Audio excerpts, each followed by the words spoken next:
triumph in the trap. This is for the dollar.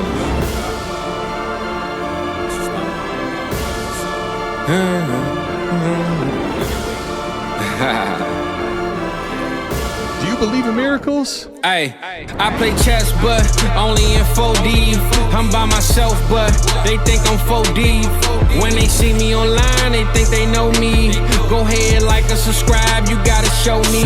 I applied pressure and they tried to reject it. Clearly ain't see I was a diamond, so they didn't accept it. Told me I was a failure, so I said F it. Might even start my own school and teach them a lesson. Yeah, I'ma call it South Harmon. Fly down south and get the South poppin'. One day I'ma give you a walkthrough and introduce you to this warp tool. I know you lost, that's just dynasty talk. Cause you can't start no franchise without no dynasty chart. I took a break from the game, they throw my dynasty stop. Till I came back like Wembanyama, I feel like Coach Pop. I can't say that I'm the GOAT, cause you ain't gonna agree. But if I own my own farm, I can make the GOAT. Me, the ladies love the beard and they used to love the goatee. That's when I was a lamb, burning music on CDs. I wasn't born in 88, December 87, that was 16 days away. Might fly to Dallas, why not? I just got paid today. When I land this dirt statue, I came to fade away. Check the timeline for the stories and the play-by-play. My life a Patreon link, you gotta pay to play. I work 16 hours, boy, that's an 8 and 8. X Factor like Dez Bryant, my boy 88. Why dream light when you living like a heavyweight? This ain't a 1 week thing, we grind like every day. They know my destination, Devi, like I hang with Ray. If they ain't know my name, I bet they know my name today. Treat this mic like an ATM, let's make a trade today. Drop this on Fizzle Friday, cause that's my favorite day. And I'm gonna do it my way, cause that's my favorite way. They tried to put me on the shelf like I'm layaway. Told me it ain't no way, so I made a way.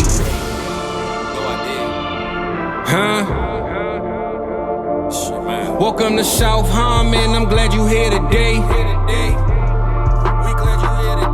Welcome to South Harmon, I'm glad you here today. I'm glad you here today. Welcome to South Harmon, I'm glad you here today. I'm glad you here today. Hit that Patreon link if you here to stay, Treat this mic like an ATM, let's make a trade today.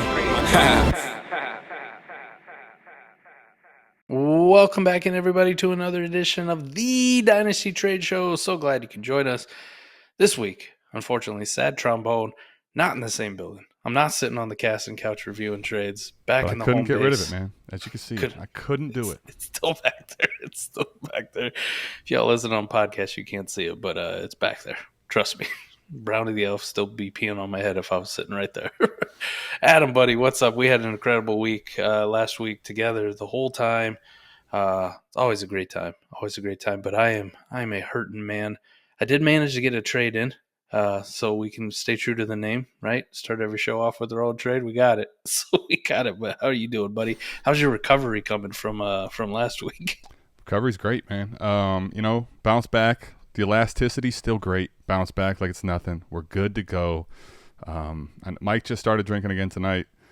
You got to get me back to reality, and the reality is for me, I can't just go cold turkey. I almost just to like get myself a little more situated. I need like 3 or 4, sometimes 8 drinks. We're not really counting. We're not mathematicians here, so we lost him. Well, He's back. And, that's kind of how it's felt ever since the Expo. Just kind of drift in and out. You know what I mean? Just you might be there, you might not. So with that being said, as you know, we start off this trade show with one of our own, as Fizzle told you. But before you do that, Fizzle killed that intro. The new intro is absolutely fire.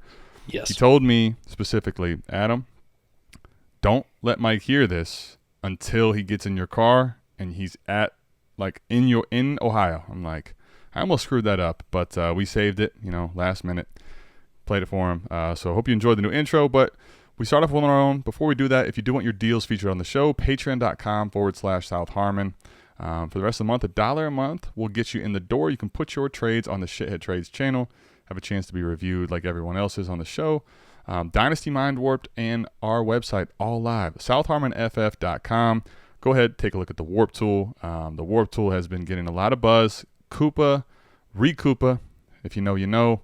Has been in his bag. Dynasty Mind Warp is live. So check out the website. Always some pretty cool merch. Mike, I think, finally got the slides. He can maybe let us know how those are later. I did. But They're very nice. They're very nice. I love it. We'll have to have you show everybody. But let's get into your trade, man. Let's see what Michael did. Iowa Michael. Exactly what people want. Mike feet picks. Oh my goodness. What has Mike done? And let's talk about, I'm imagining, let's just discuss it. Is this on the news of the injury, or was this, unfortunately, you made this deal after the injury news? Like, which way did it go? It was hanging out there about a day, and then the news hit, and then it got accepted. And the guy was that's one of those, man. That's one of those you got to be careful about deals you just kind of let sit there. One of the things I've learned too. The guy was a sweetheart though. He got in the DMs and he said, "Hey, the Treylon Burks news, like, you want to pull that back?" And I'm like, "Nah, that's the way Dynasty rolls, baby. Just hit the button. Let's get it over with." Okay, so it wasn't anything like that. You were basically like, "Listen, I've had that out there. Yeah, I'm not retracting. No, hit the button." He's like, "Say less." Okay. Yeah, pretty much. So I got Treylon Burks. I sent away Elijah Moore and Noah Gray. So even if, Adam, let's just say, if Treylon had suffered a catastrophic injury, it wasn't just the LCL sprain, it was a ACL tear, right? And he's going to miss the whole year. Yeah. I think I still do it, to be honest. Really? Just the way the team is built. I'm not like super competitive in this league. I'm just kind of the middle. I got a shit ton of draft capital. I've got a shit ton of youth. So we're just kind of hoarding assets. Would Elijah Moore obviously score more points than Treylon Burks if he wasn't playing this year? Yeah. I mean, we sure hope so. God, I hope so. Otherwise, Elijah Moore's pretty bad. Noah Gray's an absolute nothing burger in this league, right? This is just to get under roster limit. That's all it was. So anything I could attach to it. I think I'd probably still value these guys very similar, even if Treylon wasn't playing for a full year, to be completely honest. In the situation I was with my team. I don't know if that's two rose-colored glasses, but that's also why I was just like, nah, we're good, and it's more like that sly smile, like, I'd probably still do it straight up, to be honest. Like, I'll send my Elijah Moore for your Treylon, even if he was hurt, just because I believe in him so much. And it fit my team build, so I'm pretty damn happy to get Treylon. And then I was really ecstatic to find out, it's only an LCL sprain. Don't make to underplay it that much, but he's definitely not missing the whole year. Yeah, I mean, I think format here we need to talk about. So it's 12 teams, Superflex, PPR, lineup start 10. League of Ordinary Gentlemen. I'm not sure, Mike, you can play in this league after this last Expo weekend, frankly, but I'm not ordinary. Yeah, I'm not willing to say that any longer. But yeah, that's neither here nor there. I think lineup start 10, full PPR. I don't. Browns fan, like Elijah Moore, the talent. Mike, I'm not going to – if I say this on air, Mike's going to want to fight me. And I already know he's kind of cranky. He's got to wake up at 3 a.m. So I won't use the word that he's not wanting me to say. But RC. Roster blogger? RC. Yeah, he's fair. bordering. He's bordering. He may already be that. Yes. So in a start 10 or start 9, yes, that is very plausible. Very, very plausible, to be honest. So if that's the case, I think Treylon – we've always really liked the talent, right? Coming off this injury, like let's say he was out for the year. The only reason I was saying really is like going into year 3 now. It's not even about the talent at that point. It's just basically like there is nothing left at that point, but he has to become what we hope for because the market probably could get to like Bateman level, honestly. And that's very, very. Yep, that's a great analogy right there. And yeah, it's not that I don't like the talent of Bateman or I don't like the talent of Burks. It's just like your edges and like what can happen it's all on production or he's out. So now that it's not the case though, he's not out for the full season. Why not? I could absolutely care less about Noah Gray in this format. So I think in a way you ended up winning this deal just because somebody thought they might be able to get one, and then it's like, oh, he'll do it. All right, cool, bet. I don't feel bad at all, man. You know who's already at Bateman level or worse?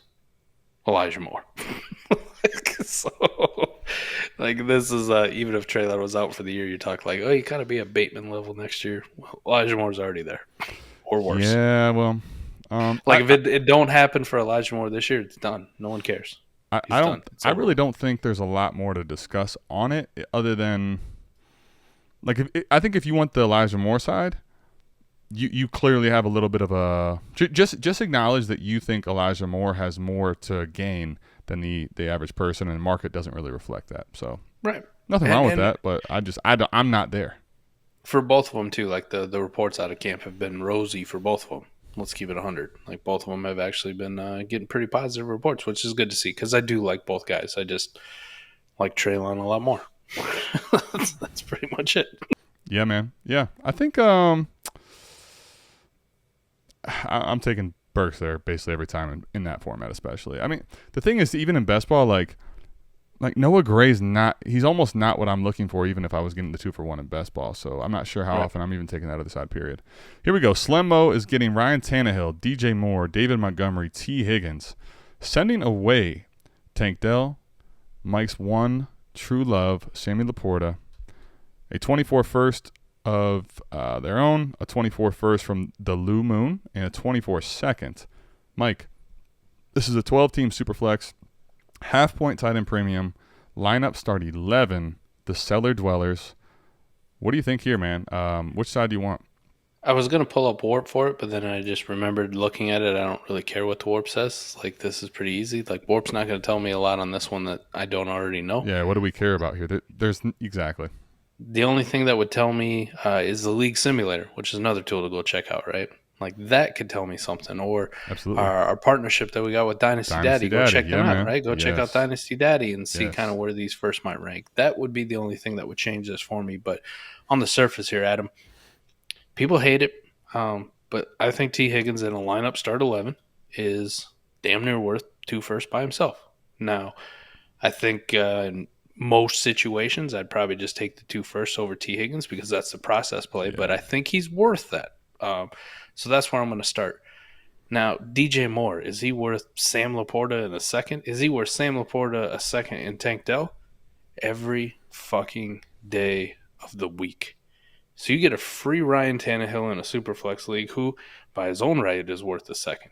Or you get a free David Montgomery, or you get a free both of them. However you want to look at it, this trade was pretty easy for me to evaluate. Yeah. The only caveat I would say is if you went to one of those sites, Dynasty Daddy, you went to our League Simulator, you pulled this up, and one of these first is by far and away a lock to be, top 3, top 4. Now we got a case. Now we got a case where I could argue the other side. But as it stands right now, the way I look at it, they're not. From what I was told in the channel, they're not right when this trade was posted. So if they're not, buddy, this is our boy Slenmo's side by a country mile, a landslide, whatever you want to say. He killed this one. Yeah, I mean, I guess here's what I want to look at with this trade, right? So when you think about a lineup start 11, Mike, I'll just ask you this question, and audience kind of just think about it for yourself. You can, believe it or not, Mike, some people disagree with your takes on this, our listeners. So if you disagree with Mike, just answer it for yourself. But so, Mike, lineup start 11 with a half-point tight end premium, full PPR. How important is quarterback in Superflex in this league? Massive. The primary one, right? Would we agree on that? Okay. Yeah, huge. Yep. Okay. And then let's talk about, from this perspective now, what about the tight end position? Having a hammer tight end, very important. Having anybody else, not important at all. Right. So you either have Kelce or someone that somehow happens to match them in points per game. Or if you think Kyle Pitts is like that dude, then yes. Right. But nobody else. Not Goddard, not Freiermuth, not David Njoku, none of those dudes. With you. Okay. So then that leaves us with the running back position and the receiver position. So, Mike, let's talk running back real quick. Start 11. Like, what are you doing at the running back position here, and how important is it just like on the level of your team? It has some importance, but Adam, even in like start 9 lineup leagues, like I've fully embrace the whole Scott Connor thing, I think it's very, very plausible for you to just roll even in a lineup league with a bunch of junk at running back. You just got to be heady on, when to start him, when you can start Samaj AP Ryan, he's in your lineup. And having a crusty-ass running back room lends you to that because you don't have a lot of options. You know what I mean? You don't have 4 mid running backs where you're trying to fight over who's got the better matchup. You just go, well, this dude's playing and starting because Joe Blow out here is injured. So Samaj is going in my lineup. Done. Yeah. Yeah. I think and then the receiver position, obviously, in a lineup start 11 because realistically you're going to be probably wanting to start roughly 5. That's the position outside of quarterback where you're going to say like the clear one that you want to get, considering it's a full PPR league, right? Yep. Okay. So here's I guess what you have to ask yourself. Like Tannehill for me, lineup start 11, maybe quarterback 3. Like that's best ball. I would be a lot more interested, but fine. I'll take him as, I'll take him. I'm not against it. It's just not something that's moving the needle for me really at all. David Montgomery, I'm fine with. Would you pay a second for Montgomery? Yeah, pretty easily. I think so. Okay. So let's say we got that out of the way. Here's the thing though, Mike. This is where I think the reason I wanted to walk through that with everyone and how they think about it, and then what you're sending away. So lineup start 11, I think, is what makes this for me, where the Slenmo side is definitely what I want. Let's say this is a lineup start 9. Not saying I wouldn't still be willing to take receivers, but there's more receivers that I care about in a lineup start 11, and I have to start more of them every single week. So not that I don't like T. Higgins or not that I don't like DJ Moore, but in like a lineup start 9, like, don't get me wrong, T. Higgins is dope. And if you guys are trying to fight that, that's not where this is going. I think he's dope.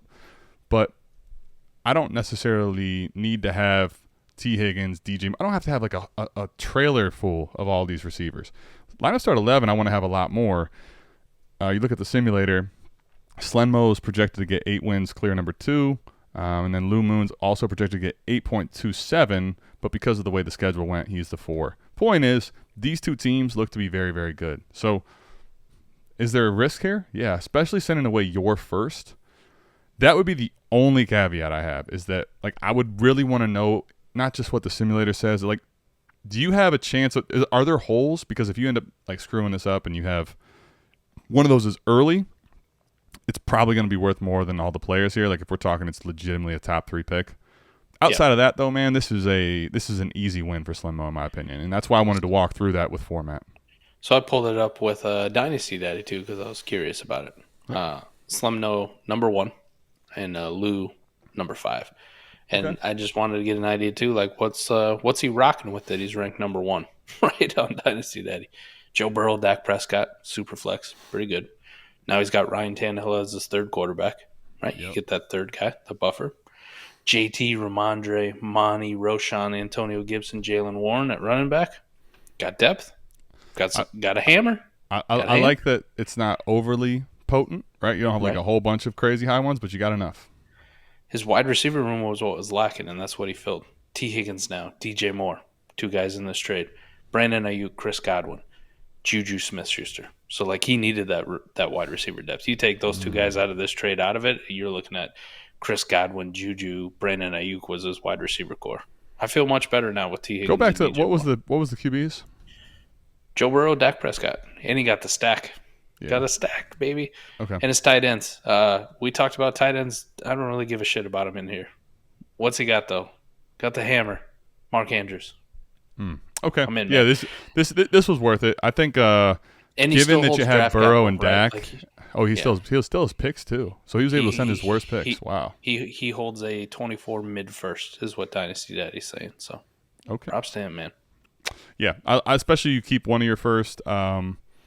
Before I heard the rest of the team, I would be like with his wide receiver room. I was going to say like maybe you just keep those picks, but in reality, you have a hammer at tight end. You have a very, very good quarterback room and lineup start 11. You stack up. I'm with it, man. The wide receiver room doesn't have a like crazy high end no asset, But in lineup start 11, you have enough deep ones. So I'm with it. I'm with the trade. I like it for some. I've gotten by with a lot worse wide receiver rooms. Let's just say if you know for that one. If you've listened to us in the past, you know that Mike and I have gotten by with a lot worse ones. All right.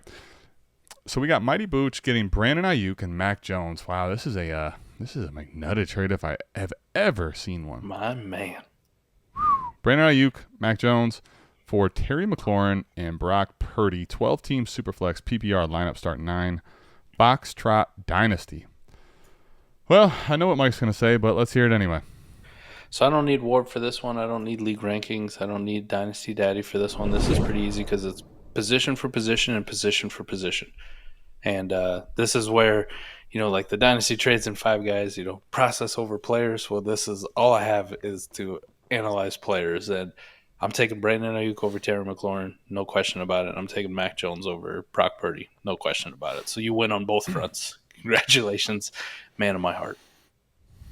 Yeah, I mean, I don't think there's any way to debate. Well, I shouldn't say that. I would not be one to debate McLaurin ahead of Brandon Aiyuk. Quarterback situation hasn't really gotten that much better.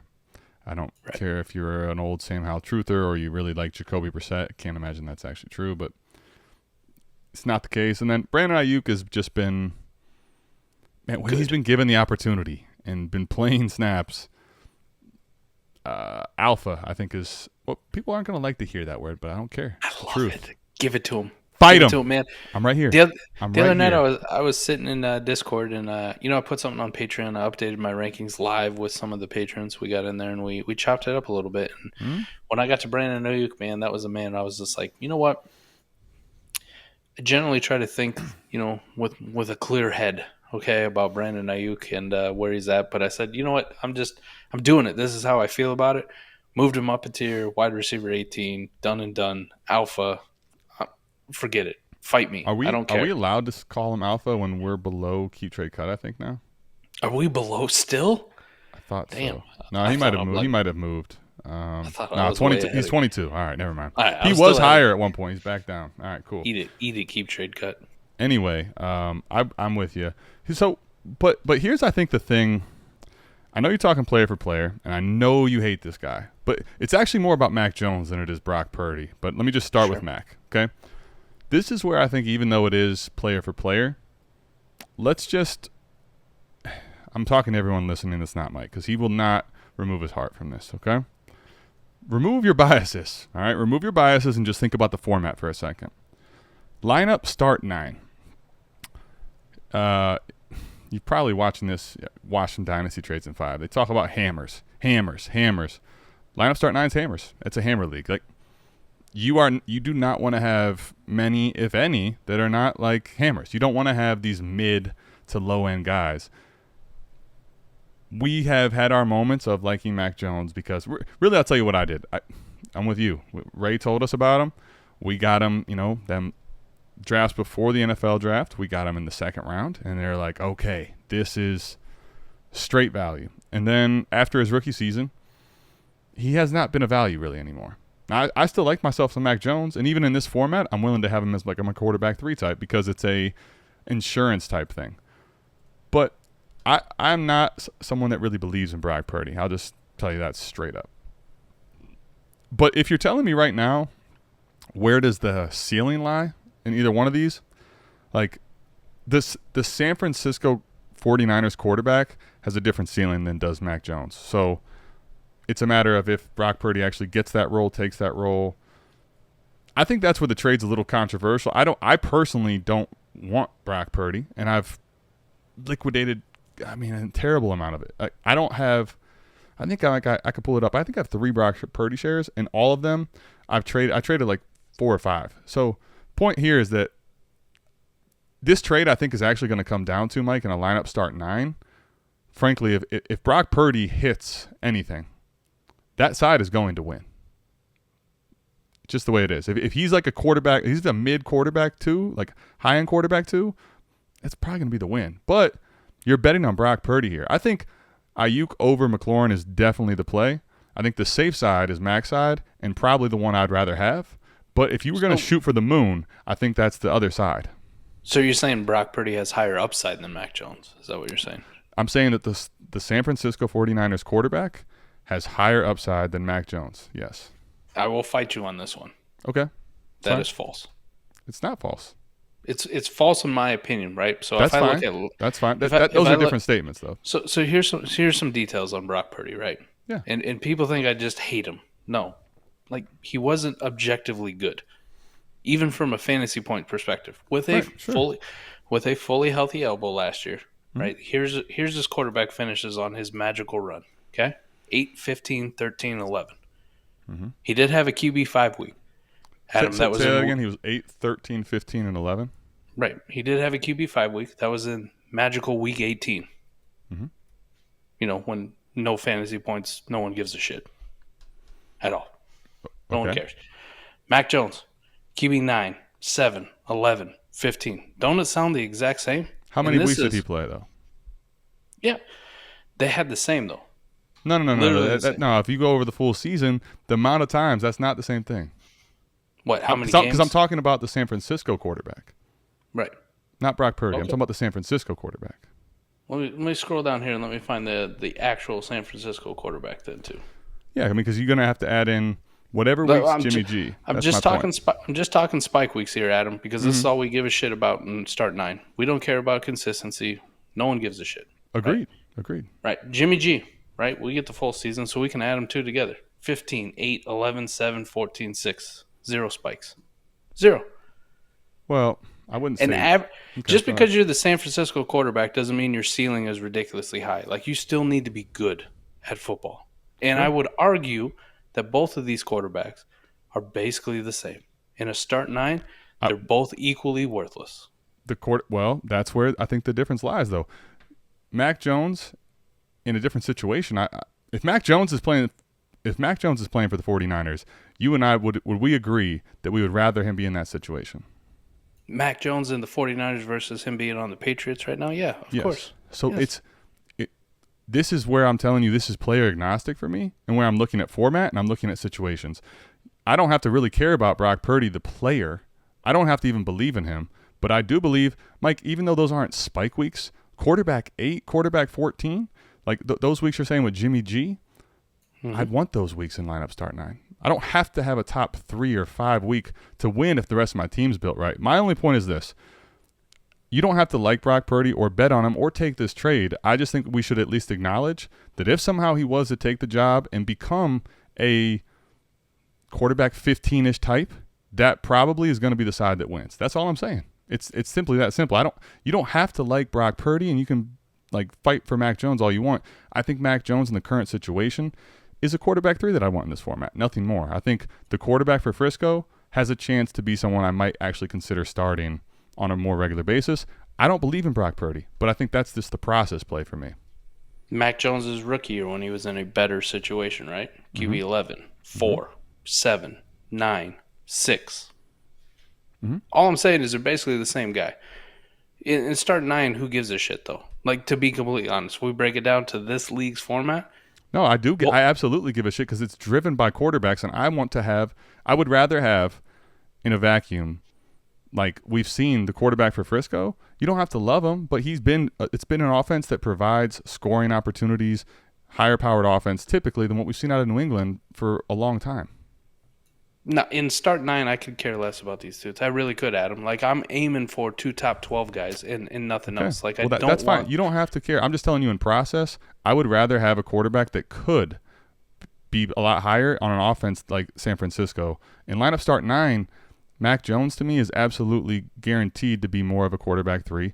It's not the player of Brock Purdy. You can fight me on this all you want. I'm just telling you, for me, I'd rather have an offense that's more high-powered on a quarterback like this in an acquisition 1-for-1. So I'm not even I would rather probably I'm telling you right now what I'm doing is probably taking the max side, and I'm telling you I'm probably being safe.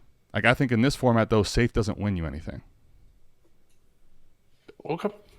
It's interesting. I didn't think Brock Purdy would be a quarterback that mattered in start 9 at all. Well, of course that'd be interested in. Well, then why is that surprising? Everyone knows that. Well, to be honest, like everyone knows Mac that you Jones, don't think that. Well, Mac Jones ain't a quarterback I'm interested in start 9. Like, we're keeping it 100. Like, I don't care about the Ryan Tannehills in start 9. You shouldn't. Again, I know everybody listening, we're okay. We understand that you're very, very against Brock Purdy. It's okay. That's fine. I'm just telling you, everyone listening, I'm giving you what I can because Mike's not going to tell you that, and it's okay. Mike, you can bet against him all you want. I'm just saying let's live in a world where, we've been wrong before. At least I'll admit to y'all, I have been wrong before, and I'm not going to just, fight everything to fight it. I've gone down that road. I've been that person, and you know what? I came back from the Expo a better guy. That's how I feel. Man, that Brock Purdy jersey, the one that we saw at the Expo, that swayed you, didn't it? That's what it was. We walked into that party. And for those of you that want to know where my allegiance lies, there's still a Trey Lance 49ers jersey up there. That the 150 tag, it's probably still on there. I think a use out of it. I think I got a use out of it, but he was hurt before I could even wear it. So, oof. Still rooting for the guy though. Schumer is getting Mark Andrews and Jonathan Mingo for Dallas Goedert. Terry McLaurin's back. Scary Terry, a thumbnail guy, and a fourth round pick. Might be. Listen, to the guy he's trading with, Terry B. Scary. Oh, that's I think that's a side. That's a. You know what, Schumer? This is why we let Schumer graduate. Controversial or not, we were unsure really if. That's the valedictorian. Mike vetted him though. Mike vetted him. Well, Mike vetted. Nah, well, hold on. He was the valedictorian, and that's a good thing. But let's just it's like being the head of the San Francisco room when it's Brock Purdy. Mike still doesn't love it. So Mark Andrews and Jonathan Mingo for Dallas Goedert, Terry McLaurin, and a fourth. All right. Mm-hmm. Full tight end premium. It's a full tight end premium. So it's 12-team Superflex PPR, full tight end premium, lineup start 11, Big Dogs Brotherhood. So, Mike, same lane as we just came from, really. Yeah. I'm gonna pull the warp up on this one because I need it. But just this is a warp pull up one. This is a warp pull. Initial thoughts though, not because Schumer's the valedictorian, but I want the Mark Andrews guy. If we're gonna talk hammers and start 11, Terry's fine, but I kind of already said Dallas got these mid tight ends, even in these juice tight end scorings. There's so much separation between the elite guys and Mark Andrews and Travis Kelce. And I put Mark Andrews in that category because we've seen it before. We've seen him outscore warp-wise or fantasy points per game or whatever you want. Yeah. We've seen him do it to Travis Kelce before, so it's possible. And I'm kind of on board with it. Okay. I kind of want the Mark Andrews. Jonathan Mingo means almost nothing, to be honest. Well, that's where I think this trade is a little more difficult. By the way, obviously, Mike, can we all admit I don't really care what warp looks like? We all want Andrews over Goddard. Can we all at least admit that before we even talk about anything? There's no. Please, yes. But I do think though. Well, look, what were you? Do you have some other point? I was going to get to. No. Go. Okay. Go ahead. So here's what I think. When I look at this warp tool, Mike, this one, this makes this tough, dude, on two levels. So if you think about that question I asked you, what drives this league? You look at the warp chart, which. Christian, I don't know if you need another cue, but this is the warp chart's up. What are we looking at here? Mike, this one is interesting because I pretty much want the top 5, top 6 maybe, Then it becomes very flat. Then I'm probably I'm out. Because those ones are all the top 5, but they're all over 1 in this league, right? I'm not going to say you get a very big positional advantage, but the reality is you're not getting gaped as badly. Other than Kelce's going to do it to anybody. If he does what he did last year, Kelce's going to gape any person at tight end. So I think there's enough. If you think Goddard is actually a top 5 points per game tight end, there's possibly enough of a positional closing of the gap between what Mark Andrews could be. It really depends. If Mark Andrews gets back to 2 years ago, and he's in this Kelce range, that's going to be awesome. You look.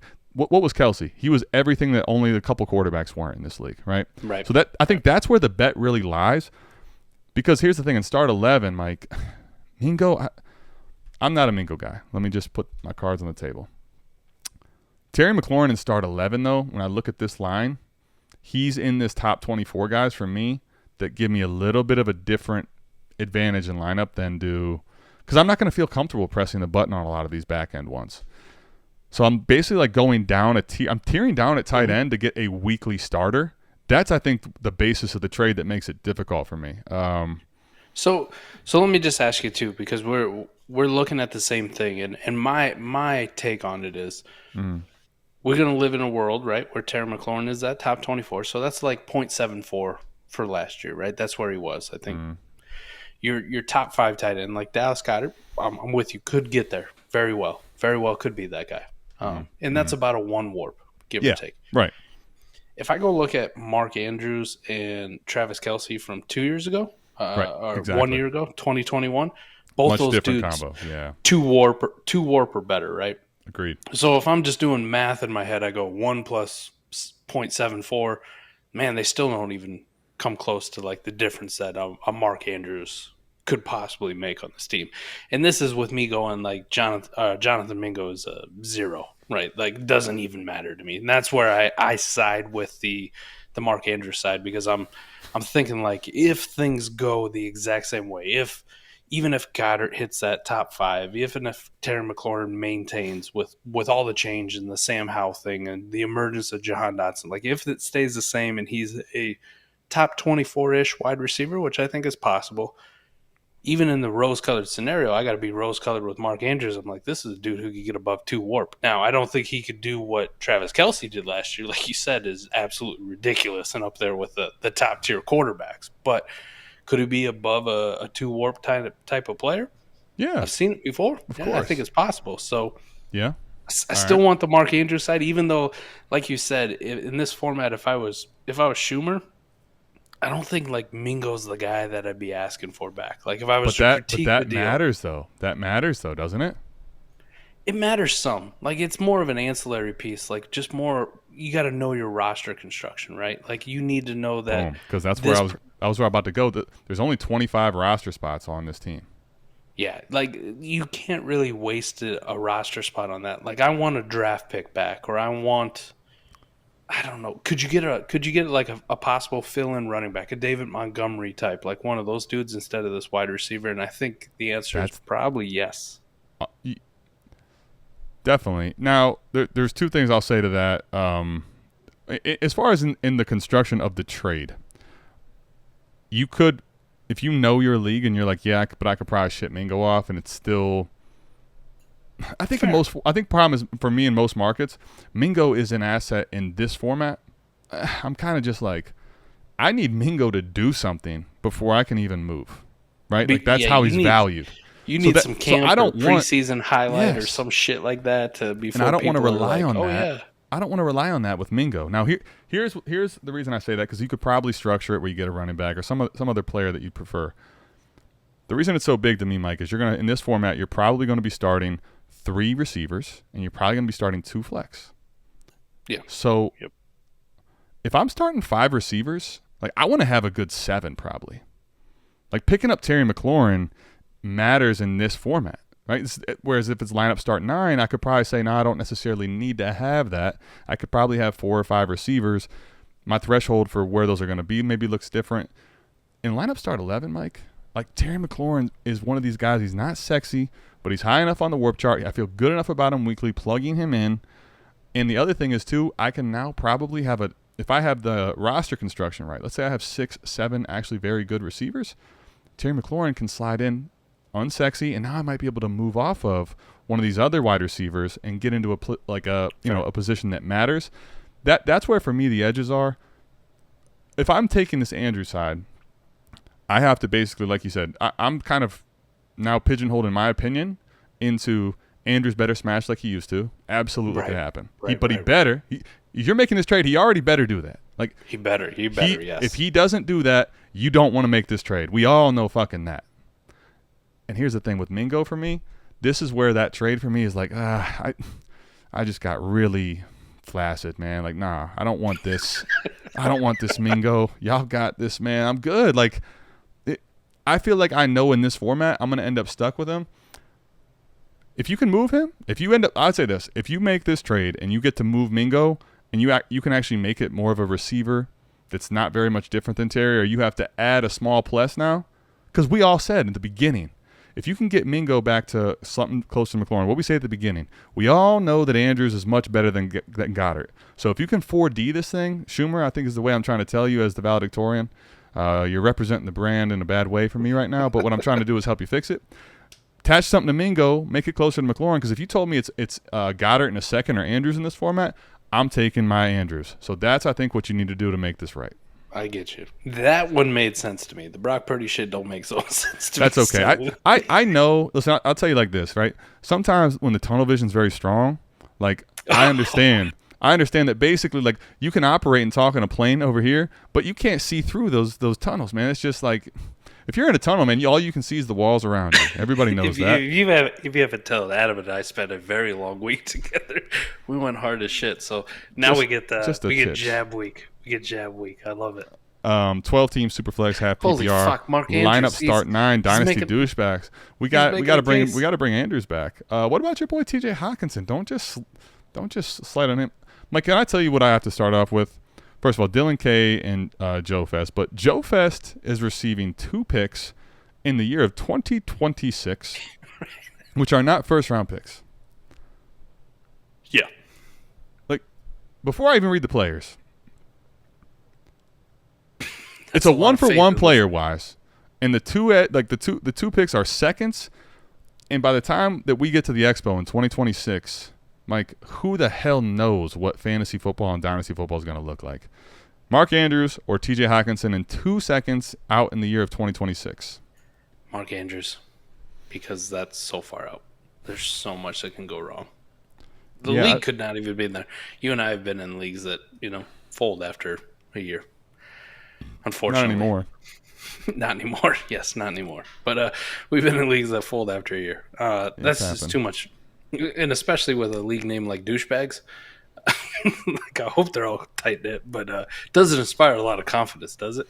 Well, listen, we call ourselves shitheads. Like, I can't be I'm not going to judge you if if you're very degrading to yourself, all right? That's kind of our humor here. Here's what I will say though, Mike. Pull up Warp. Tight ends really suck. I'm out here kind of slandering because it's 3 years out. My critique and criticism is, like, Mike, you've seen me do it. I've taken 3-year out picks, basically the last year that Sleeper offers, first rounders, like nothing. If I'm totally pick hoarding, I'll take some seconds. But I'm just a trade of this magnitude.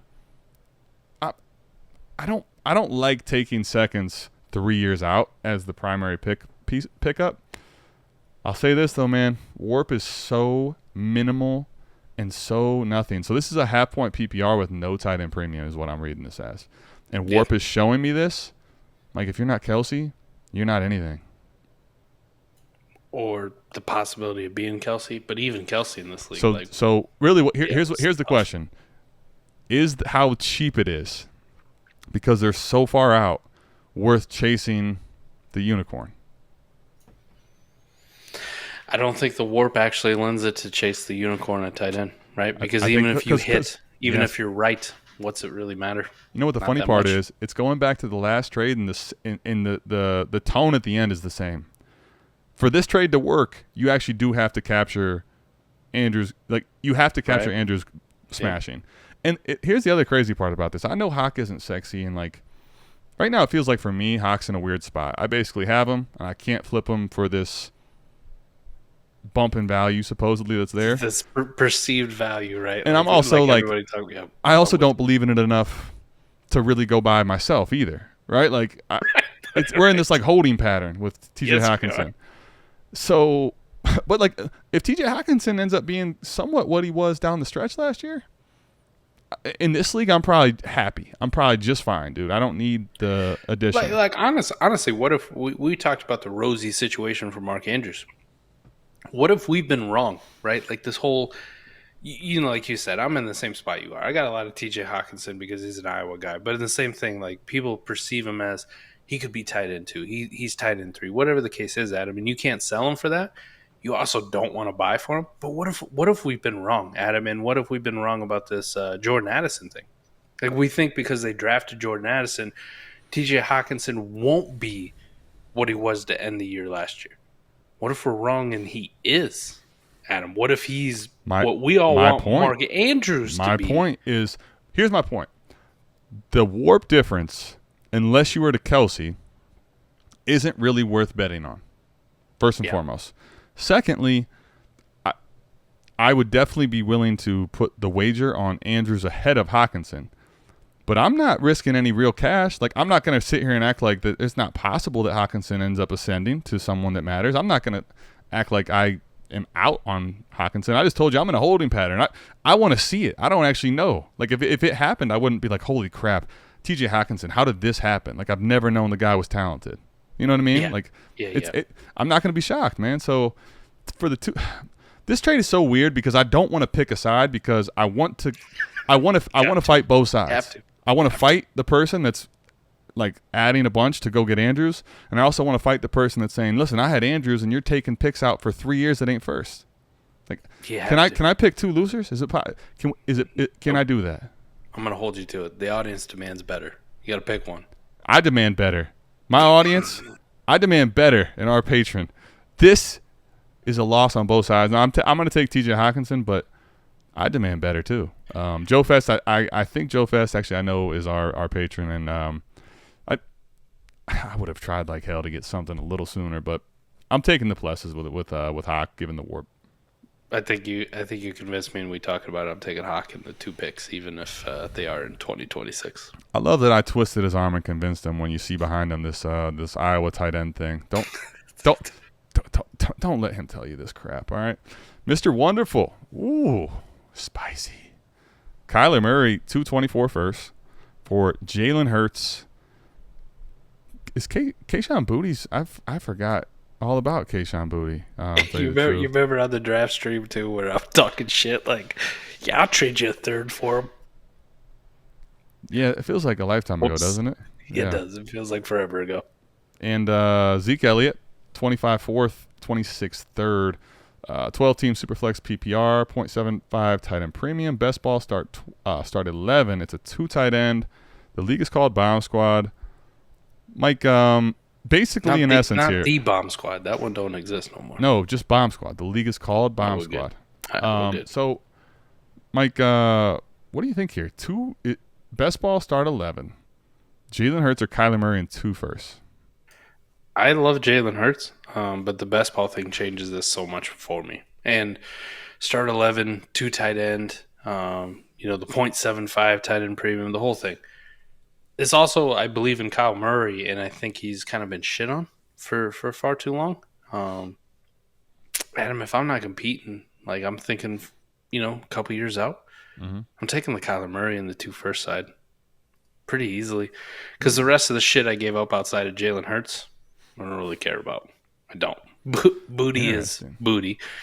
Zeke may be worth a third. What about that third all the way out in 26?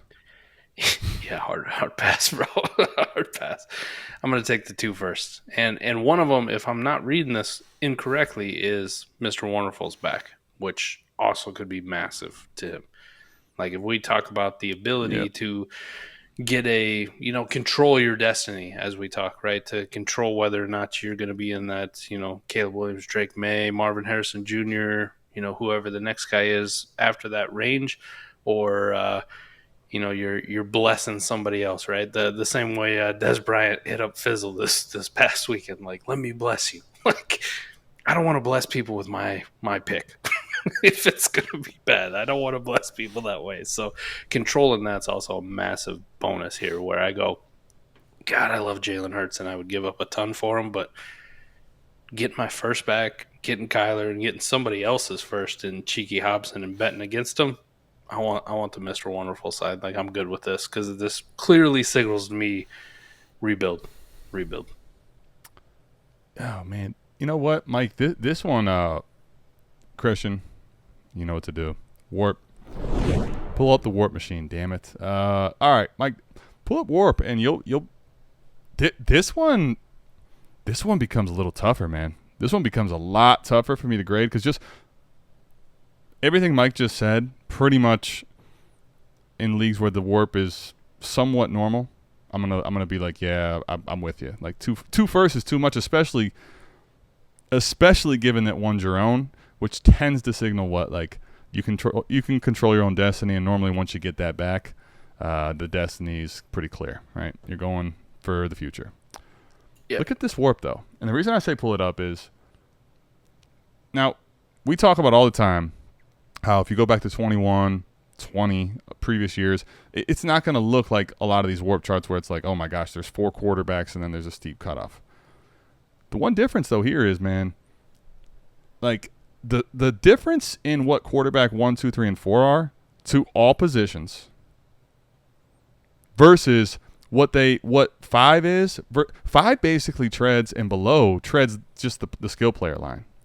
So to me, like in this league, this is the one time, even though it is best ball, where if you land a top 5 difference maker at the position, like that's, I'm not going to say the value's right, but that means more to your team than sometimes does a plethora of assets. Because look, there's no one else that really kind of can catch that anywhere. Like if you capture one of those players, it feels steep is the problem for me. Like it feels too steep to send 2 first. But that is where I have a hang up of like, man, if you hit this, Jalen Hurts problem is last year he got hurt in the playoffs, but he could totally win you a league like this, even in best ball. Counterpoint. You go ahead. That's why I love all our tools in our partnership. Mm-hmm. Dynasty Daddy has Mr. Wonderful Team, of course, as a fraud, right? Sure. Overall ranking, number 3, but draft capital ranking, number 2, right? So clearly on the rebuild side. Yeah. You can kind of look at it however you want. His quarterbacks are like 7th, his RBs are 11th, wide receivers 11th. Like that signals rebuild, right? He's got a tight end room with TJ Hawkinson, Dallas Goedert. You know, maybe he keeps moving those and tries to get some draft capital. Very likely. But his quarterbacks are Deshaun, Kyler, Daniel Jones, right? So he could be frisky. On the league simulator, however, he's a bottom 4 team. Just got his bottom 4 pick back on the league simulator. Cheeky Hobson, the guy that just traded for Jalen Hurts. And mind you, this is run after he already has Jalen Hurts on his team. A bottom 3 team on the league simulator and a bottom 4 team on Dynasty Daddy. So, like Adam, if I were to tell you this is next year, regardless of really what Warp says, right? Mm-hmm. If we just think of dynasty value and how it's going to be valued in a best ball league like this, would you rather have Kyler Murray, let's say Drake May, and Marvin Harrison Jr., or would you rather have Jalen Hurts and the corpse of Ezekiel Elliott and the once hopeful Kayshon Boutte? If you land Marvin Harrison Jr., there's no question about this for me. Not even close. Say it's Brock Bowers. It isn't even Marvin Harrison Jr. But this is where I think, though, part of what I'm glad you actually brought this up, because part of it is what's interesting. Mike, for me, given what this warp is, like the dynasty market versus what it's going to mean to your team for guys in the range of Kyler Murray, Deshaun Watson, Daniel Jones, like it may not matter for you. They basically might be the same as wide receiver 12 and 15. Fair. That's I think the point that it's like, in your point, yes. If in a regular dynasty value, it's not even close in best ball. Dude. You give me Kyler Murray, a chance at Caleb Williams, Marvin Harrison Jr., Drake May, or if I got 2 of them, it's not even a discussion. Not even close. I think I can understand what Mr. Wonderful's doing in a process play. It sounds like he has a bunch of picks. He's probably going to make this work, but I think the big problem for me is not that is he going to make it work or not. It's going to be more so, like it's not going to be is he going to make it work. It's more so, can you actually capture back that winning difference maker at the quarterback position? Maybe if you stack up enough players in a start 11, you don't need it. But that to me is showing that like the high-end quarterbacks in Superflex matter, and the rest are just kind of meh. That's fair. Which is interesting because I've actually never seen a warp chart that looks quite like this, which is what's kind of fascinating about it too. I'm gonna take more often than not Mr. Wonderful side. I just think understand the warp chart here and be like, all right, like I know Kyler or Deshaun or these quarterbacks that I might take in the draft have better dynasty market than what I want them to be in my lineup. So just move it appropriately after that. But that's the point with Jalen Hurts for me. There's only about, if you look at like 2021 though in this league, there's only about like a 0.3 warp difference between Patrick Mahomes at the time who was QB4 at 2.05 and Dak Prescott who was 1.76, right? Mm-hmm. Like 22 always looks really bad, and I try to point it out a lot to people, especially when you're looking at warp. Like if I look at 21, if I look at 20, if I look at 19, the quarterback warp chart always looks a little bit better. But you're 1,000.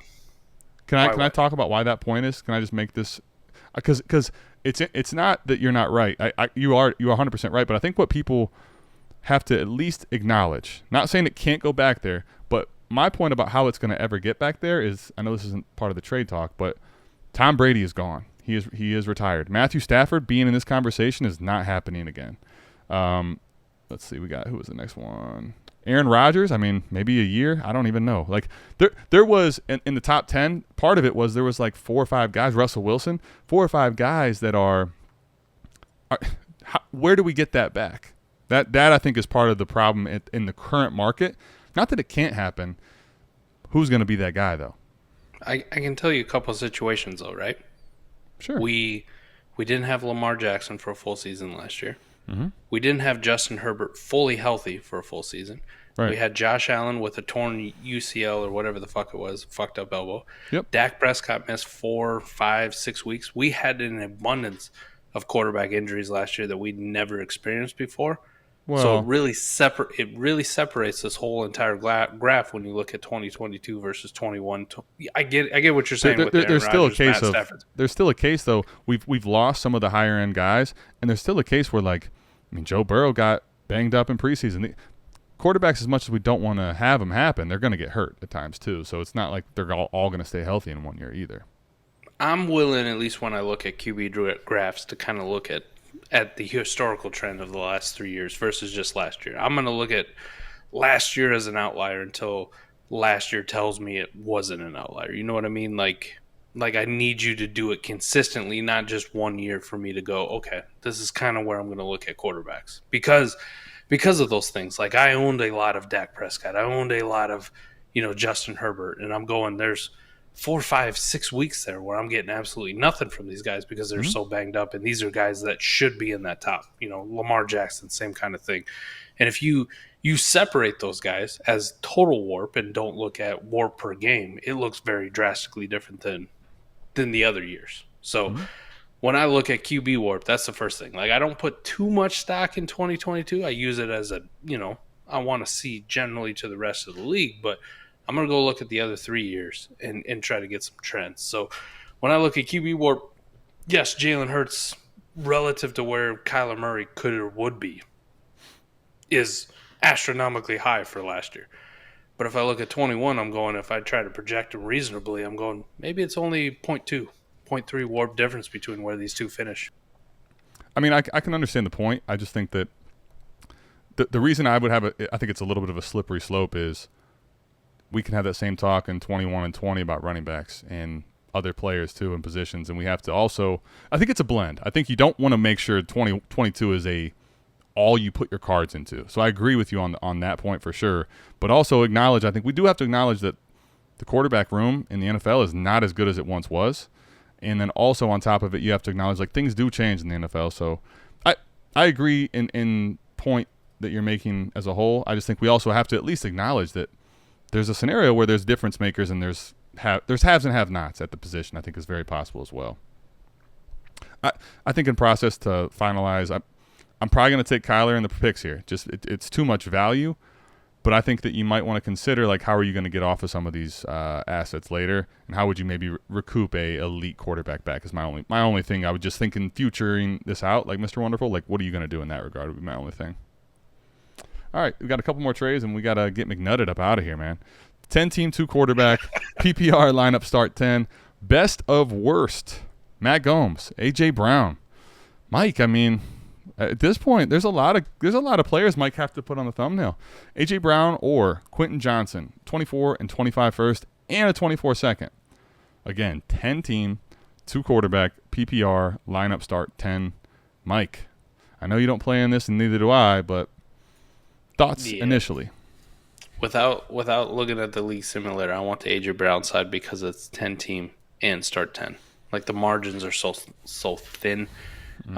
Warp's going to lend it to you want the studs. QJ is nice. First-round draft picks are nice. Absolute hammers at wide receiver. Those are the ones that you want to get. So because it's so small. But I could be swayed depending on where those kind of picks and the owners. Yeah. You know what I mean? Because you can get in a 2 QBR, right, quarterback's going to have a little bit more than a 10-team Superflex league because you have to start 2 of them. A little more juice. I get it, the Marvin Harrison Jr.'s, the Caleb Williams, the Drake Mays, those are a little bit more appealing. But Like, you really have to be sure that one of those picks is like locked into that range. Otherwise, who gives a shit, man? Who gives a shit? You just take AJ Brown, you move on. Yeah, I think here, like if I'm being honest about this, man, without looking at the simulator, Mike, my heart wants to tell me that AJ Brown is too much of a difference maker from Quentin Johnson. For example, AJ Brown was 1.17 in this league format, and he's in. If you were to look at this and just zoom it in, Christian, you don't have to do this for the chart, but if you have the warp tool, you can kind of zoom in, and I like to sometimes zoom into quadrants, I call it, Mike. When you look at this, right, like this quadrant that he's in, that's what I would call in this league just the elite quadrant. Like AJ Brown is as much of a difference maker as any player in this format. So it feels like a lot, but I think unless those picks really have a chance to give me a true Marvin Harrison, I want the AJ Brown side. Unfortunately, Matt and Adam, it does. How early? Like, by far and away the worst team in the league. Ooh, so you're telling me now, like potential and probable 101 is the J-Liv or the Nets no moon? So the best part is that's no moon 81, that 25 first. Yeah. Right? Because it's in 25, that's the number one worst team in the entire league. But it's in 25. But Adam, I pulled it up on our friend, Dynasty Daddy site, and I'm looking at it. I'm going, bro, in a 14-team league, this team is trash. A 10-team league, it's super trash. It ain't getting better anytime soon. So in 2025, man, I'd be safe to say, like, I'd lock this shit in for the 101 and 25, whoever the hell's in that class. Really? Okay. Jay Liv's pick's a little bit better. It's like more middle of the pack. It's projected to be number 6. So you're telling me very good chance. Because the one thing about the 10 team, though, that makes it interesting, Mike, for me, this is almost a make it or break it. Like, if you're telling me this is Marv, I'm out. Yeah. But if you're telling me this is like, I mean, you're probably taking a Travion or something at like 103 maybe, possibly. Now, all of a sudden, I'm still probably okay with the A.J. Brown acquisition. Is that not crazy? No, it's not crazy at all. But I just want the audience too to know, like, I'm not, I don't know that's no moon, but I'm not expanding or, what do they call that? I'm not embellishing the fact that this is a fucking horrible roster, especially when you consider it's 10-team, 2 QBR, lineup, start 10. Adam, like, think about the hammers we want. When we started it off with, like, A.J. Brown, this team is Brock Purdy, Mac Jones, who we just got done arguing about, the 10-team, 2 QB league. Okay? Alexander Madison, Tank Bigsby, Khalil Herbert, A.J. Dillon. Okay? Receivers. Yes, Mike Williams. Dude, that's awful, bro. Mike Williams, number 1 receiver. Keenan Allen, Romeo Dubs, tight end, Greg Dulcich, Trey McBride.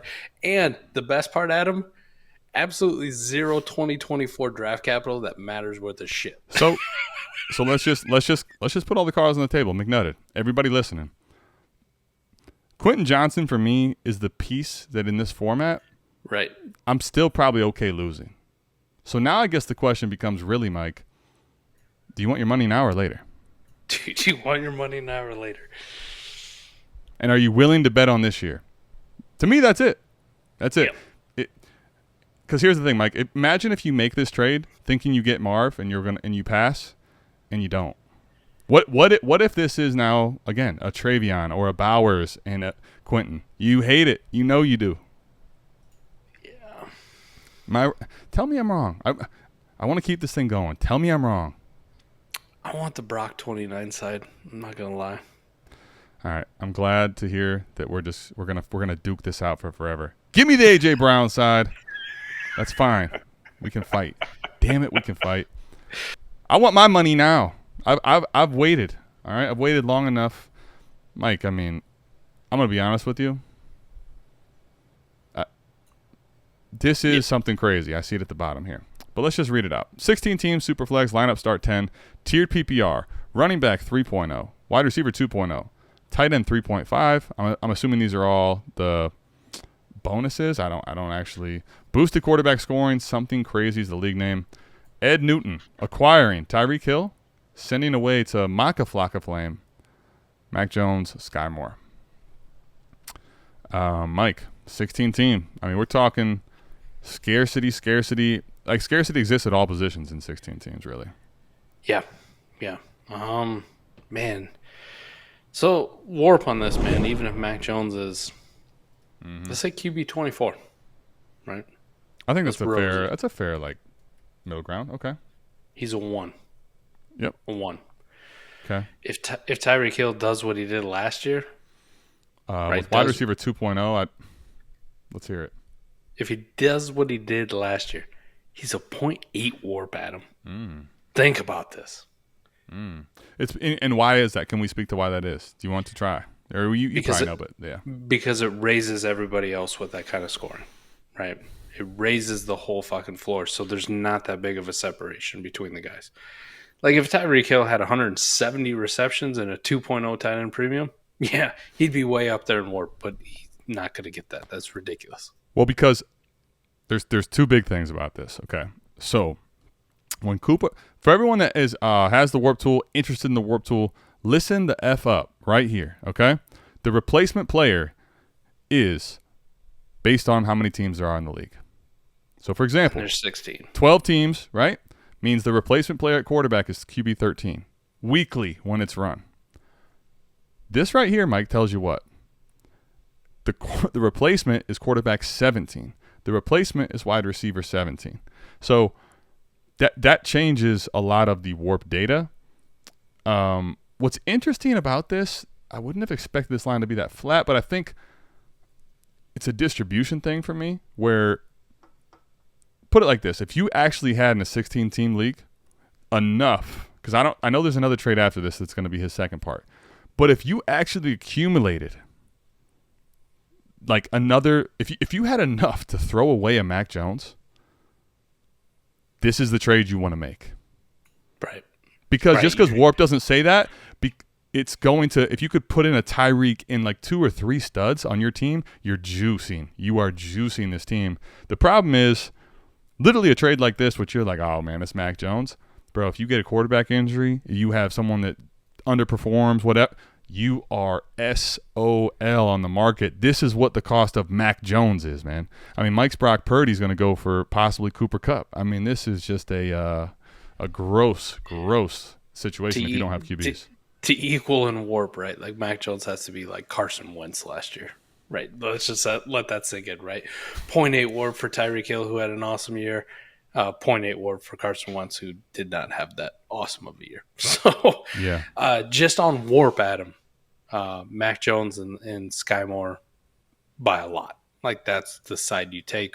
But to your point, if you had, for whatever god-awful reason, somebody let you have a little mini QB hoard. Don't you have to make this trade?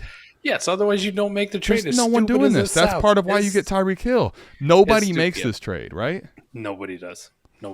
As stupid as it sounds. Which side do you want? Mac Jones and Sky Moore right now with what I know. If I don't have enough quarterbacks, it's Mac Jones and Sky Moore. And I don't care really that much about Sky Moore. But in 16 teams, you're probably going to have to actually consider playing guys like him, as gross as it sounds. I'm glad I don't play in this league. This is fucking ridiculous. All right. Part 2. Oh boy. Not only did he have Mac Jones, Mike. He had 2 more just laying around. Ed Newton. Hold on. Y'all want to hear this? The quarterback horde. Give me the slow clap for the quarterback horde, man. If you can pull a quarterback horde in 16 team, you're golden. Brandon Cooks, Desmond Ridder, Sam Howell. Sending away, Ed Newton receives now Brandon Aiyuk, 24 first from Gronky and a 24 third from Gronky. Oh, I don't think he got enough back though, just given the scarcity of quarterback. What do you think? I would have wanted more. Right? It's 16 team. That fucking first could be anywhere. I can actually let you know because I wanted to pull it up on Dynasty Daddy because I was interested. How many fucking quarterbacks he got left? I just watched him trade away 3. 3 in 16 team. In a 16 team? Like, how many fucking quarterbacks you got, bro? Imagine, like, just to know about something crazy. Imagine you're sending your first to get back 2 highly questionable long-term quarterback assets and short term, like on both fronts. Projects at 9th overall, give or take, right? So that's dead in the middle. That's dead in the middle of a 16 team. Yep, bottom part. And to answer the question, if anyone was wondering out there, what quarterbacks could Ed Newton possibly have left? We just watched him trade away 3 of them. Brock Purdy? No, thank God. Not that trash can. Anthony Richardson. Okay. Deshaun Watson. And Daniel fucking Jones. And there you have it. But Mike, remember what 3 top 15 quarterbacks. What the fuck? What I tell you though, that it's going to be really hard to do from a distribution standpoint. However, if you get it done, man, like you get Tyreek Hill for Mac Jones, you are afforded no more payout than in a league like this, man. Imagine getting, Mike, in any league that you play in, someone sends you Tyreek for Mac. Right. It's over. Like, I guess now the question here is this. Given the warp, do you think that first and Aiyuk, like, so basically you get off of Cooks and up tier to Aiyuk, and you get the first. I think you got fine. I think you're good. I think he should have gotten more, Adam, but I'm not going to argue. I'm going to guess he couldn't grease more, though, no? Right. Yeah, he's been greasing people left and right. Obviously, he's built a Mob ridiculous team. I'm looking at it, right? I just gave you those 3 quarterbacks. Bijan, Derrick Henry, James Cook, Kendre, Roshan. Those are running backs. 16 team, mind you. Yeah. 16 fucking team. Tyreek, Brandon Aiyuk, Deontay, Mike Williams, Elijah Moore.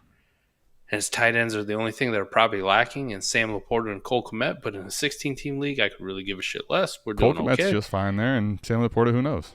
3 24 firsts. Well, he just picked up 1 here, and he already was bagged 1 before these 2 trades or after somewhere. Yep. Still has his own? Still has his own. Bravo, man. So I don't think there's any way I don't want his side both times. I'm not going to critique the deal too much, man. Nah. I think you probably could have finessed a little bit more out, but you've been finessing motherfuckers left and right, so like you probably can't do anymore. You know what though? Let me just say, Ed Newton, bravo on the quarterback horde. This is a new patron, by the way, Mike. Bravo on the quarterback horde. Jesus. You are in the right place. Not for a 16 team. Let me just be blunt, but for the quarterback horde. One thing that will tell you, Ed, is that here at South Harmon, we embrace the quarterback horde lifestyle. It's something that we make people pay the full dollar, the full boat. So that's the only critique Mike probably has. But honestly, like this is really well done. I think to Mike's point, you might have been able to get, let's say, a second or a player value slightly higher than that third. But I also think, Mike, this is the difference. You and I are like, nah, I got the leverage. I can force this down someone's throat, basically. He's like, man, I got Ritter and Howell, and I just want to get something capitalization out of this. And I think that's realistically the difference. Mike, I think long-term, you look back in this trade, it's really just going to be a matter of how long does Howell and Ritter actually have jobs. Because if they don't have jobs for long, I want Ed Newton's side by a country mile. This is crazy. Crazy. Something crazy. That's it, man. Something crazy. So, bunch of good deals, man. Bunch of good deals. 16 teams. I'll tell you what, 10-team and 16-team, Mike and I don't play in any. I'll give you facts, but interesting to see how different and polarizing the warp tool is on those 2 leagues, man. I'm at the tail end of a 14-team Superflex right now, and I fucking hate every minute of it. I'm like, why did I even decide to do this? Mike made 35 rounds like it was just, the normal leagues, and those extra 2 teams times 35 is, it's drying out the player pool, huh? I'm sitting there with Mac Jones as my QB too, and I'm going, fuck. Well, Mike, you just saw in this 16-team league, man, you're golden, baby, right? That's what Tyreek Hill. That's what you're telling. I'm gonna send that out. I'm gonna find out. Mike, you know what? You know what we really need is Mike to get into a 16-team and just, I'm talking, go real quarterback horde and just break people off. No. Absolutely break souls. They would never let me back. All right. Again. Well, man, I thought it was a good show. I thought the trade show was good today. What'd you think, man? It was good. We had some good disagreement. As we were talking about this 14 team, I see I'm on the clock, and I have my nice choice of Will Dissly or Mo Alley Cox left in my queue. So who are you going with? Shit, man. Tell the people. I'm going with? What? I'm going with that. I'm sneaking. I'm going with Diami Brown. I love that. Best Diami Brown. I mean, this is we're going blast from the past, man. Let's go. Once upon a time. I'm just going with dudes who I know their name. All right, at this point, like I've heard of you. You're on my team. I know of you. I don't care if you used to play basketball for ECU or that there's 8 other tight ends there. I know you have a chance to catch a touchdown. So this was a good show, and big shout out, man. Using the shit out of Dynasty Daddy this show, so big shout out to those guys. Dynasty Daddy partnership. We got a partnership with them. Yep. It's crazy. It's crazy. I didn't think we'd ever have that, right? So we get to use all our tools in conjunction. So using that Warp tool, of course. Fuck, everybody drafts so fast. I'm back on the clock again. You know what, Adam? This is awesome. We get a little ending to the trade show. Mike's final rounds. Will Disley it is. You hate some Mo Alley Cox, huh? Or is he gone? No. But he doesn't want him. No. Watch. Mo Alley Cox will be on the clock when he comes back around. But anyway, yeah, it was a good one. SouthHarmonFF.com. Check out the Warp tool. Check out Dynasty Mind Warped over there. Like Mike said, man, big shout out to Jeremy over at Dynasty Daddy. We have a partnership with him. Looking forward to working on some things with integration with the 2 tools. As of right now, shouting out his platform, all the things he has built, an unbelievable site. Make sure you're going to check that out, dynastydaddy.com. Dude's a great dude, and let's just say, man, there's between the tool of Dynasty Daddy, some of the stuff we have over here, trying to form a little mini, conglomerate with all the tools and ways you can basically find ways and edges to evaluate trades, figure out what you want to do with your team, setting lineups, all kinds of stuff like that. So shout out to him. Lastly, if you do want your deals featured on the show, patreon.com/SouthHarmon. $1 a month for the rest of the month. Get you in the door. Put your trades on the Trades channel. Hopefully we don't go past 16 teams. I don't want any 18-team leagues. I'm not going to lie to you. No. I'm good on – I'll grade them, but I don't really want to. Pass. And if you don't want to do any of that, you listen to Mike and I banter, Brock Purdy, whatever it was. Just if you watch it here, man, just go hit the like and subscribe. Join the shithead. Join the shitheads. Don't fight us, man. We don't want to have to fight you anymore. Hell yeah. Good stuff, brother. I miss you. I miss being in person with you. Listen, man, I got that casting couch right there for you, buddy, whenever you want to pop up. And I need to get it out to Iowa at some point, too. I know that's not something people say often. I need to get out to Iowa, but, yeah, let's make it happen. I could probably make a casting couch out here, I think. We'll have to see. I'll just drive around. Let's I'll just say find the first one that's sitting out front of somebody's house. They're like, for free. Yeah, I was going to say, I know, like, this couch is just an old one. It was from my mom's house.